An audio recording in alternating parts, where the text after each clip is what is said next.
Hi friends, గుడ్డు test ఎప్పుడన్నా చేశారా మీరు? ఇలాగ ఒకసారి మనము టెస్ట్ చేసుకుంటూ ఉండాలండి. తెచ్చుకున్న కోడిగుడ్లని గిన్నెలో కొన్ని వాటర్ వేసుకుని మనం తెచ్చుకున్న గుడ్లని కూడా ఇలాగ వాటర్లో వేసుకుని టెస్ట్ చేసుకోవాలి. మనం వేసిన గుడ్లు ఇలాగ గిన్నెలోకి కిందకి వెళ్ళిపోయినాయి అంటే అవన్నీ కూడా ఫ్రెష్ అని అర్థం అండి. అలా కిందకి వెళ్ళకోకుండా పైకి తేలుతాయి కదా, అవి అయితే కొన్ని నిలవ గుడ్లు ఉంటాయి. పైకి తేలినవన్నీ కూడా నిలవ గుడ్లు అని అర్థం అండి. ఈసారి మీరు గుడ్లు తెచ్చుకున్నప్పుడు ఈ విధంగా టెస్ట్ చేసుకోండి. అంతేకాకుండా ఈ కోడిగుడ్లు బాగా ఉడకాలంటే మనకి ఒక్కటి కూడా పాడైపోకుండా బాగా ఉడుకుతాయండి. చాలా సింపుల్‌గా పొట్టంతా కూడా ఈజీగా వచ్చేస్తది. మనం ఉడికించుకునేటప్పుడు ఇలా కుక్కర్‌లో కొన్ని వాటర్ వేసుకొని మూత పెట్టుకొని 2 విజిల్స్ వచ్చే వరకు ఉడికించుకోవాలండి. గుడ్లు చాలా బాగా ఉడుకుతాయి మనకి. ఒకటి కూడా పాడవదు.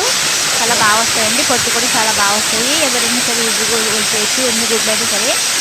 అలాగా ఉడికించుకుంటే గనక చూడండి ఇంత నీట్‌గా మన కర్రీ అనేది రెడీ అయిపోతది. మీరు కూడా ట్రై చేయండి.